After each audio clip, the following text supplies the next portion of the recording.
करेंगे स्कंद 2 अध्याय 2 और श्लोक संख्या 13 से। कल हमने 12 तक किया था। तो बहुत सुंदर अध्याय है। हृदय में भगवान एक एक अंगानी धियानुभावेत पादादि यावत् हसितं गदाभृतः जितं जितं स्थानमपोह्य धारयेत् परं परं शुद्ध्यति धीर यथा यथा। ध्यान की प्रक्रिया भगवान के चरण कमलों से प्रारंभ करते हुए उसे उनके हंसते मुखमंडल तक ले आए। इस तरह पहले ध्यान को चरण कमलों पर एकाग्र करें, फिर पिंडलियों पर तथा जांघों पर और क्रमशः ऊपर की ओर उठता जाए। मन जितना ही एक एक करके भगवान के विभिन्न अंगों पर स्थिर होगा, बुद्धि उतनी ही अधिक परिष्कृत होगी। तो ये बहुत सुंदर श्लोक है। ध्यान की विधि बताई जा रही है। पहले सुखदेव गोस्वामी ने 6 श्लोकों में बताया भगवान कैसे हैं, हम उनका ध्यान कैसे करें। और अब जब आपने ये सब समझ लिया तो भगवान को कहाँ से देखना शुरू करें? तो भगवान को चरण कमल से देखना शुरू करें। तो भगवान के चरण कमल में ना बहुत सारे चिन्ह हैं। जब हम भगवान के चरण कमल का ध्यान करते हैं तो क्या ध्यान करेंगे? उनके जो चिन्ह हैं उनका ध्यान करेंगे। जैसे बहुत सुंदर सुंदर चिन्ह हैं, अलग अलग शास्त्रों में बताए गए हैं। भगवान के अंगूठे के नीचे एक यव का चिन्ह है, जौ है ना, और उसकी साइड पे अगर हम देखें बड़ी वाली उंगली के नीचे 2 सर्कल हैं। तो आप मनन कर सकते हैं कि एक छोटा सर्कल है और उसके बाहर एक बड़ा सर्कल है, यानी सब कुछ चक्र में चलेगा और हमें छोटे चक्र से निकलकर बड़े चक्र की तरफ जाना है। छोटा चक्र इस भौतिक जगत है, 84 का चक्र है, और बड़ा चक्र जो है वो आध्यात्मिक जगत है। तो उसके बाहर अनंत अनंत विस्तार हो सकते हैं और चक्र के अंदर नहीं हो सकते, है ना। तो इसी प्रकार भगवान का जब भी हम मनन करें, भगवान के चरण में कमल का पुष्प है, तो इसीलिए कमल पुष्प से ही सारी सृष्टि उत्पन्न होती है और उसी में समा जाती है। भगवान के सारे कंपैरिजन कमल पुष्प के साथ किए गए हैं। चरण कमल, मुख कमल, नेत्र कमल, नाभि कमल, है ना। कमल पुष्प की माला धारण करते हैं भगवान। तो इस प्रकार धीरे धीरे जब हम ध्यान करेंगे एक एक अंग का, तो सबसे पहले चरण और उनके चिन्ह। तो चरण चिन्ह का ध्यान करते करते करते करते क्या होगा? यहाँ बहुत सुंदर बात कही गई है। जितना मन एक एक करके विभिन्न अंगों पर स्थिर होगा, बुद्धि उतनी ही परिष्कृत होगी। तो जितना जितना मन चरणों पर सेटल हो जाएगा, चरणों का मनन कर पाएगा, उतनी ही हमारी बुद्धि क्या हो जाएगी? परिष्कृत, यानी शुद्ध हो जाएगी। तो जब हम चरण के ध्यान से थोड़ा और ऊपर चढ़ेंगे, पिंडलियों का, जांघाओं का, वक्षस्थल का जब ध्यान करेंगे तो क्या होगा? हम भगवान को देख पाएंगे, क्योंकि पहले बुद्धि शुद्ध हो गई है। और यदि बुद्धि शुद्ध ना हो तो फिर हम ये नहीं कर पाएंगे, तो हमारा ध्यान वहीं की वहीं भटक जाएगा। तो इसीलिए भगवान का ज्यादातर लोग क्या कहते हैं? भगवान हम आपके शरणागत हैं, हम आपके चरणों में रहना चाहते हैं। क्यों रहना चाहते हैं? शुद्ध हो जाएंगे। शुद्धि के बाद जो है वो प्रोसेस आगे बढ़ेगा। बगैर शुद्धिकरण के प्रोसेस आगे नहीं बढ़ेगा।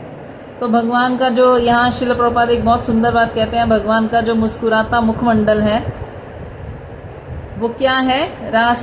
रस उत्पन्न होते हैं उससे, तो वही रासथली है। तो कई लोग क्या करते हैं? सीधा भगवान का मुख देखते हैं, और ज्यादातर लोग सीधा भगवान का मुख देखते हैं और बस भगवान को 2 मिनट देखा, हो गया, आ गए बाहर। तो यहाँ पे बहुत सुंदर बात कही गई है, भगवान का मुखमंडल देखने का कोई फायदा तुम्हें नहीं मिलेगा, क्योंकि उससे बुद्धि शुद्ध नहीं होगी। उससे तुम रस का अनुभव कर सकते हो, परंतु शुद्धिकरण नहीं कर सकते। जब तक शुद्धिकरण नहीं है तो रस भी क्या हो जाएगा? भौतिक हो जाएगा। आपको लगेगा भगवान बहुत सुंदर है, ठीक है, बस। तो ये श्रील प्रभुपाद मना करते हैं कि ऐसा कभी नहीं करना। कई लोग बोलते हैं हम सीधा रास पंचाध्यायी पढ़ लेते हैं, उनको पढ़ने से ही पूरे भागवतम का फल मिल जाता है। तो भागवतम का असली फल क्या है जो हम प्राप्त करना चाहते हैं? भागवतम का कौन सा फल है जो हम प्राप्त करना चाहते हैं? हम क्यों पढ़ रहे हैं भागवतम? क्या कोई ऐसी वस्तु हमें मिल जाएगी? जैसे मान लो हमें कोई लाख या करोड़ रुपया मिल जाएगा, या हमें बड़ा घर मिल जाएगा, या हम सुंदर हो जाएंगे, या क्या होगा भागवतम पढ़ने से? तो भागवतम पढ़ने का फल है कि हमारी कृष्ण में जो आसक्ति है वो दृढ़ हो जाएगी, और भौतिक जगत की जो आसक्ति है वो हमारी क्या हो जाएगी? क्षीण हो जाएगी, चली जाएगी। तो जब हम ये फल भागवतम से चाहेंगे तो फिर हमें भागवतम कैसे पढ़नी है? शुरू से लेकर एक एक स्कंद आगे बढ़ना है, क्योंकि जैसे जैसे हम चरणों पे दृढ़ हो जाएंगे, भगवान के 2 चरण, तो पहला और दूसरा स्कंद भगवान के चरण है। उसके जैसे जैसे आप देखो 12 स्कंद है ना, तो धीरे धीरे सुखदेव गोस्वामी रिवील करते जाएंगे कि ये जंघाएं हैं, ये पिंडलियां हैं, ये नाभि स्थल है, ये वक्ष स्थल है, ये मुख है, और ये उनका पीठ है, ये उनका अंतिम दर्शन है। तो इस प्रकार क्या हो जाएगा? हमारा जो भगवान का दर्शन है वो पूर्ण हो जाएगा। भगवान के दर्शन का फल क्या है? भगवान में आसक्ति। तो भगवान में आसक्ति हो जाएगी तो भौतिक जगत की आसक्ति समाप्त हो जाएगी और हम भगवत धाम जाने के योग्य हो जाएंगे। तो श्रीमद् भागवतम का फल है कि एक व्यक्ति मनुष्य शरीर को जब छोड़े तो भगवत धाम जाने की योग्यता उसे प्राप्त हो जाए। तो इसीलिए भागवतम कभी भी छोड़ना नहीं है। गुरु महाराज की भागवतम में इतनी आसक्ति थी कि जब भी हमने उनसे पूछा, गुरु महाराज आप हमारे लिए फ्यूचर में क्या आज्ञा देते हैं, हमें क्या करना चाहिए? महाराज ने कहा 16 माला और भागवतम कभी नहीं छोड़ना। और आप सोचिए, महाराज ने हमारे लिए कितना सुंदर अरेंजमेंट किया कि डेली NBS पे क्लास होती है। कितने साल हो गए, जो लोग रेगुलर सुन रहे हैं वो समझ सकते हैं कितना सुंदर अरेंजमेंट है ये, कितना सुंदर। और इतने लोग जो जुड़ते हैं वो परमानेंट हो जाते हैं कि ये तो हम सुनेंगे ही। और 2 दिन रिकॉर्डिंग नहीं आती तो लोग बोलना शुरू कर देते हैं, प्रभु जी रिकॉर्डिंग भेज दीजिए, हम रिकॉर्डिंग सुनते हैं। तो क्यों है? क्योंकि भागवतम इतना रसीला है और गुरु महाराज का आशीर्वाद है इसमें हमारे लिए।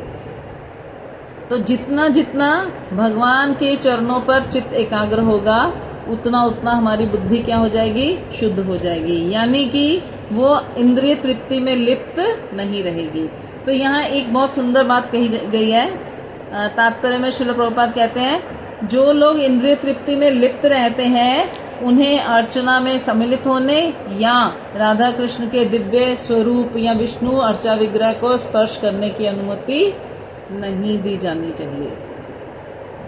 सोचो कितना जरूरी है कि हम अपने आप को शुद्ध बनाएं, तभी हम भगवान को छू सकते हैं, अर्चा विग्रह को तभी छू सकते हैं।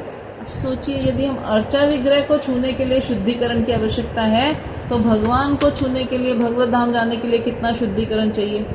तो लोग बोलते हैं अरे क्या फर्क पड़ता है?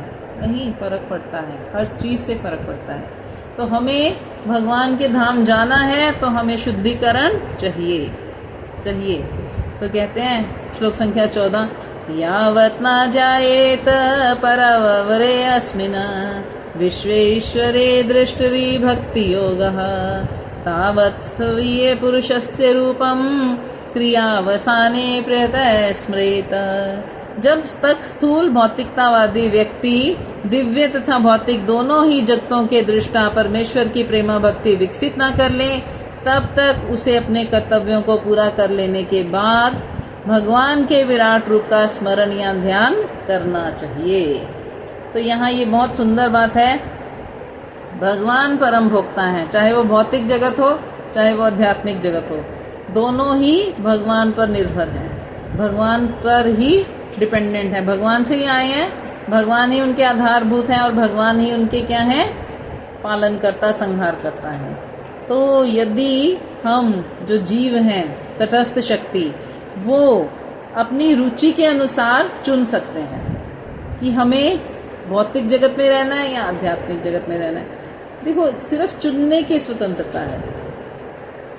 यदि कोई व्यक्ति चुनेगा कि मुझे आध्यात्मिक जगत में रहना है और वो भगवान को प्रार्थना करेगा तो भगवान फिर अपनी प्रकृति के माध्यम से एक सुविधा बनाएंगे उसके लिए वो परिस्थितियां उत्पन्न करेंगे जिसमें वो भगवत धाम जा सकता है। पर यदि हम चुनेंगे ही नहीं, यदि हम सोचें जैसा होगा ठीक है, कोई बात नहीं, चल रहा है, हो जाएगा धीरे धीरे, भगवान चाहेंगे तो नहीं होगा। आपको स्ट्रांगली उसको चूज करना है, आपको चुनना पड़ेगा। मुझे भगवत धाम जाना है, भगवान मेरी सहायता करो। तो जब हम ये करेंगे कि मुझे भगवत धाम जाना है और भगवान मेरी सहायता करो, तो भगवान अपनी प्रकृति के माध्यम से हमारी सहायता करेंगे। बहुत बार प्रकृति परीक्षा भी लेगी, क्या सच में तुम जाना चाहते हो या केवल श्रवण के कारण तुमने बस देखा देखी कह दिया। नहीं, जितना दृढ़ आपका निश्चय होगा उतनी ही आपको सहायता प्राप्त होगी। तो इस प्रकार धीरे धीरे क्या होगा, भगवान चुन लेंगे। बहुत सुंदर एक श्लोक है, ना अयम आत्मा लभ्येत। हम अपनी आत्मा को ढूंढ नहीं सकते, भगवान ढूंढ सकते हैं और भगवान ही सिलेक्ट कर सकते हैं। हम क्या कर सकते हैं, हम दृढ़ इच्छा कर सकते हैं। भगवान हमें जाना है, जाना है, जाना है, जाना है। जितनी दृढ़ इच्छा होगी भगवान उतनी जल्दी हमें चुन लेंगे कि इस व्यक्ति को भगवत धाम आना है, मैं चुनता हूँ, अब मैं इसको सहायता प्रदान करता हूँ कि ये मेरे पास आ जाए। भगवान कहते हैं ददामि बुद्धि योगम तम तेन माम उपायांति ते। मैं उसको अंदर से बुद्धि योग प्रदान कर देता हूँ कि तुम मेरे पास आ सकते हो। और जो दृढ़ इच्छा नहीं करेगा उसको भगवान नहीं देंगे। तो यहाँ पे बहुत सुंदर बात ये कही गई है, जब तक आपकी ये इच्छा दृढ़ नहीं हुई कि मुझे भगवत धाम जाना है और भौतिक आसक्तियां छोड़नी है, तब तक आपको विराट रूप का ध्यान करना है। और जब ये दृढ़ इच्छा हो गई तो फिर आपको भजन का विधि विधान प्रारंभ करना है। तो जब आप भजन भक्ति प्रारंभ कर लोगे तब जाके आप जो अर्चा विग्रह है उनको स्पर्श करने का, जो भागवत है उसका मर्म समझने का प्रयास कर पाओगे, है ना। तो इस प्रकार क्या हो जाएगा, निर्विशेषवादी से साकारवादी हो जाओगे। तो ये पहला स्टेप है।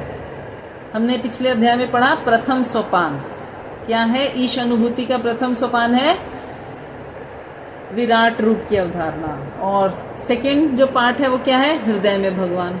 अब हमें परमात्मा रूप को अनुभव करना है कि हमारे हृदय में भगवान है परमात्मा रूप में।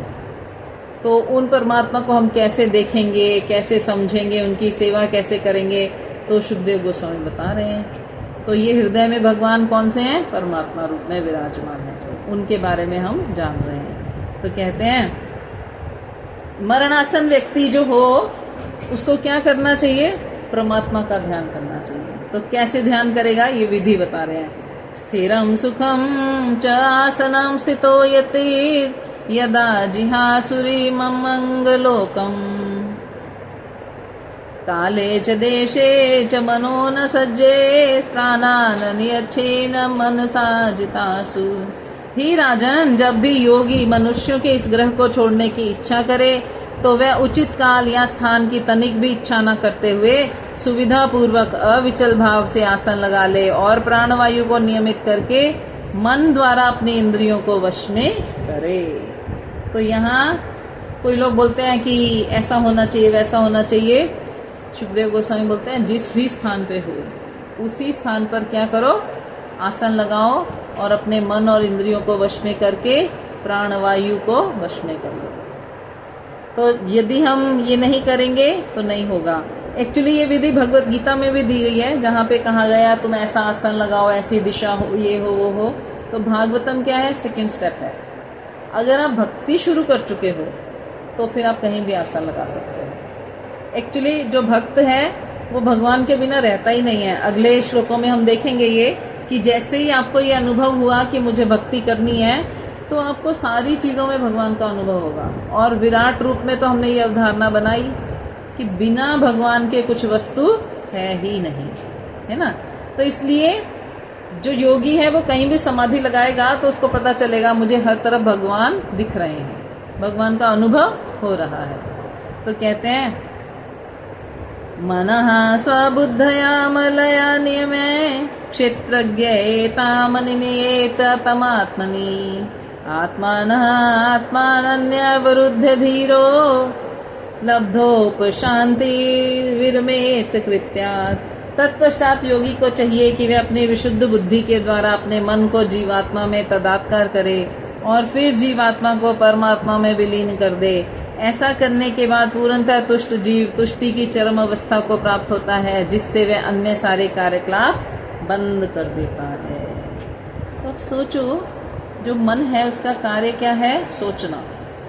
और मन सोचना ही बंद कर दे, अनुभव ही ना करे कुछ, ऐसा हो सकता है? इच्छा ही ना करे, ऐसा हो सकता है? जी बिल्कुल हो सकता है। तो आप सोचिए, परीक्षित महाराज जो हैं वो इस अवस्था को पार कर चुके हैं।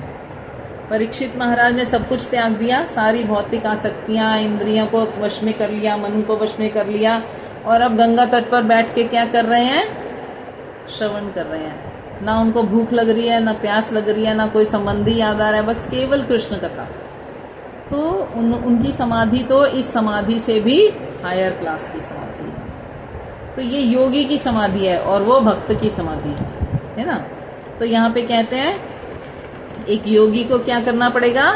सब कुछ बंद कर देना है। जैसे ही वो सब कुछ बंद करेगा तो उसकी परिस्थिति कैसी हो जाएगी?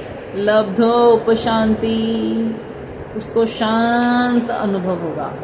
अब कुछ कोई एक्टिविटी नहीं है, ना मुझे कुछ प्राप्ति है, ना मैं कुछ खोऊंगा। तो जितना भी मेरा श्वास चल रहा है उतनी देर के लिए मैं क्या कर रहा हूँ? इस आनंद की अनुभूति को फील कर रहा हूँ, अनुभव कर रहा हूँ।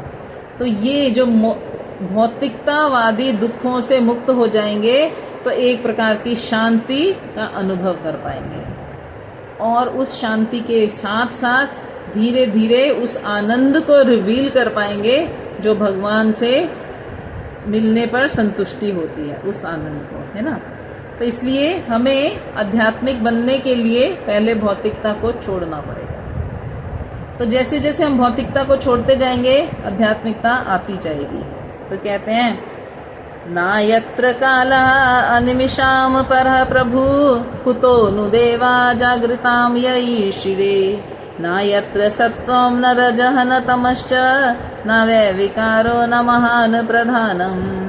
उस लब्ध शांति की दिव्य अवस्था में विनाशकारी काल की सर्वोपरिता नहीं रह जाती, जो उन देवताओं का भी नियामक है जिन्हें संसारी प्राणियों के ऊपर शासन करने की शक्ति प्रदान की गई है। तो फिर स्वयं देवताओं के विषय में तो कहना ही क्या। इस अवस्था में ना तो भौतिक सतोगुण, रजोगुण या तमोगुण रहते हैं, ना ही मिथ्या अहंकार, ना ही भौतिक कारणार्व, ना भौतिक प्रकृति ही रह पाती है। तो ये जो योगियों की गति है ये बहुत ही सुंदर है। उस गति में कुछ भी रह नहीं पाता। ना तो वो काल से डरते हैं, ना भूत वर्तमान भविष्य से डरते हैं, ना ही किसी और देवी देवताओं से या गुणों से, किसी भी चीज की वैल्यू उनके लिए नहीं रहती। क्यों नहीं रहती? क्योंकि वो भगवान के ध्यान में है। वैल्यू क्यों नहीं है? क्योंकि वो 24 घंटे हृदय में भगवान को देख रहे हैं। तो जब भगवान को देख रहे हैं, उनको अनुभव कर रहे हैं, उनका मनन कर रहे हैं, तो उन्हें बाकी चीजों की आवश्यकता नहीं रहती। गुण उनके पास जा नहीं सकते, वो शुद्ध सत्व गुण में है। कारनार्व समुद्र से वो ऊपर हो गए हैं, बिरजा नदी से वो ऊपर हो गए हैं। भौतिक प्रकृति उनको कुछ कह नहीं रही है, क्योंकि वो शरीर की गतिविधियां ही बंद कर दी हैं उन्होंने। तो इस प्रकार क्या है, उस शांति की अवस्था में वो किसी भी चीज से डर नहीं रहे हैं, किसी भी चीज से प्रभावित नहीं हो रहे हैं। यानी उनकी शांति क्या हो गई है? परमानेंट हो गई। देखो कुछ लोग समाधि लगाते हैं, सुबह 1 घंटा समाधि लगाई, 1 घंटा हम शांत थे, बाद में हम वैसे की वैसे हो गए। हमारे साथ भी होता है, जब हम माला कर रहे होते हैं, बड़े आनंद में होते हैं, और फिर माला करने के बाद कुछ जरा सा इधर उधर हुआ तो क्रोध आ गया। तो वो जो माला का आनंद है वो 24 घंटे बना नहीं रहता, परंतु जब हम 24 घंटे भगवान का ध्यान करेंगे तो वो आनंद 24 घंटे बना रहेगा। आप देखिए, मैंने कितनी बार प्रयास किया गुरु महाराज को, कभी गुस्सा नहीं आता। कोई कितनी भी अजीब अजीब बातें कर देते थे लोग, पर महाराज उस जगह से हट जाते थे। महाराज क्रोध नहीं करते थे। कई बार, एक बार मेरे साथ हुआ पर्सनली कि मैंने महाराज के बहुत सारे लेक्चर सुने, और फिर मैं महाराज के साथ एक क्लास में गई तो महाराज ने मुझे पूछा दिव्य ज्ञान क्या है। सबको पूछा तो महाराज ने बोला तुमने मेरे बहुत सारे लेक्चर सुने, तुम बताओ दिव्य ज्ञान क्या है। तो मैं 2 मिनट सोचती थी, फिर मैंने बोला दिव्य ज्ञान ये है कि कृष्ण ही भगवान है। नहीं, मैंने क्या बताया वो बताओ। तो मैं बड़ी हैरान परेशान थी कि मुझे एकदम से इस क्वेश्चन का आंसर नहीं आ रहा था।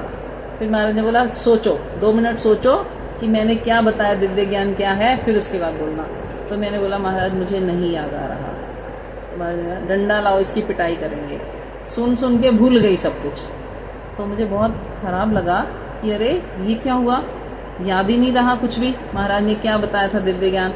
फिर महाराज ने बोला अब क्या करना है। मैंने बोला महाराज अब आप फिर से बता दीजिए, अब मैं जिंदगी में कभी नहीं भूलूंगी। तो महाराज ने कहा ठीक है मैं बताता हूँ, दिव्य ज्ञान है संबंध अभिधेय प्रयोजन। तो अरे ये तो मैं रोज सुनती हूँ, परंतु मुझे आंसर करना नहीं आया।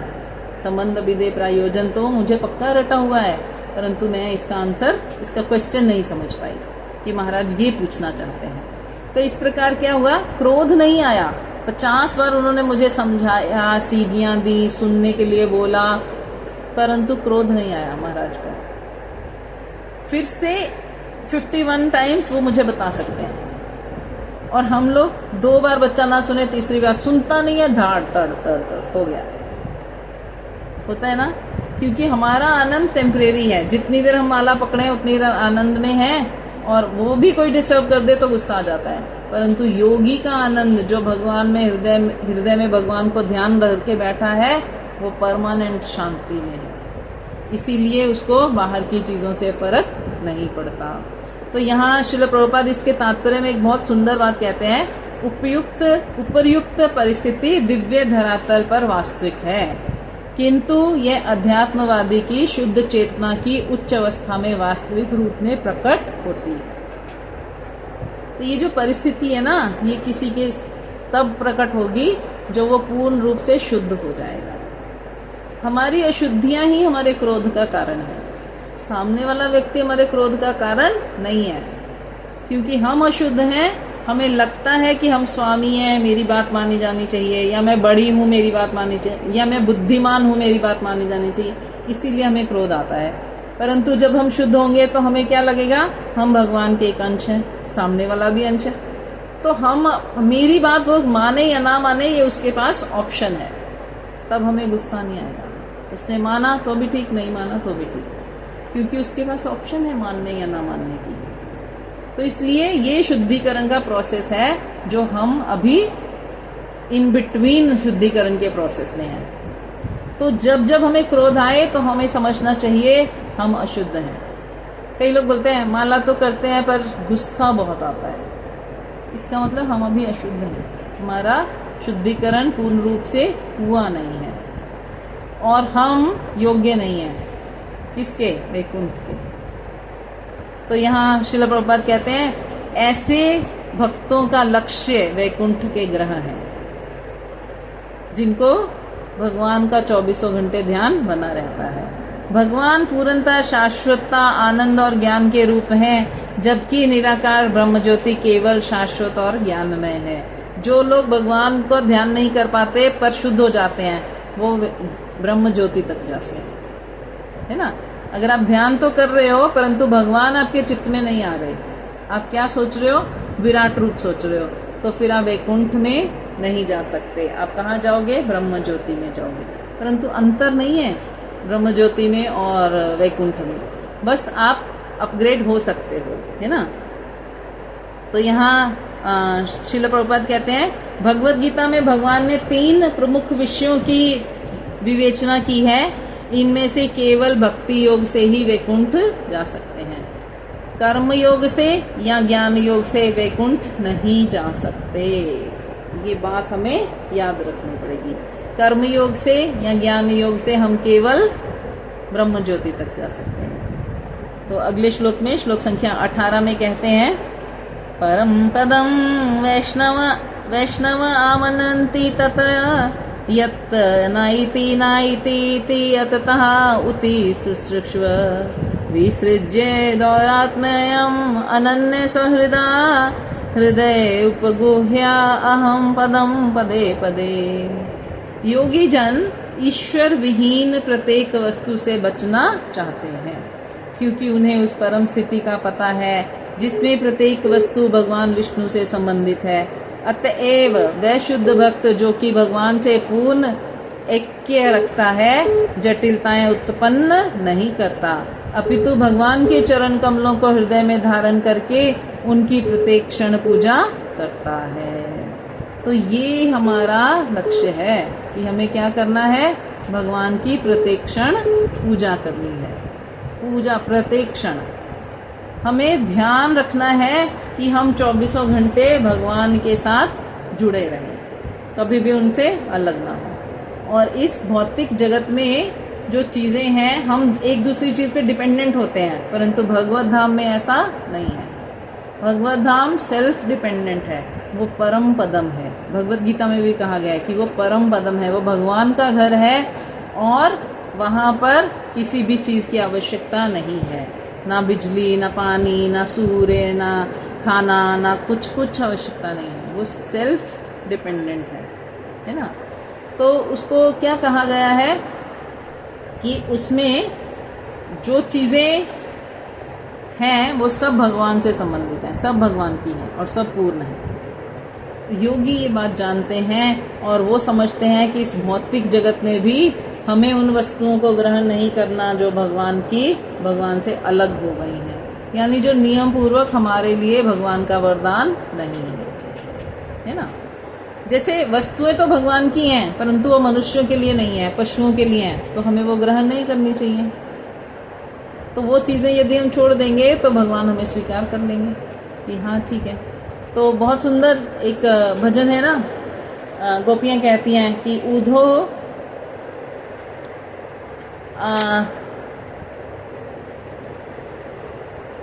ये जो प्रेम है ना भगवान से, वो आसान नहीं है।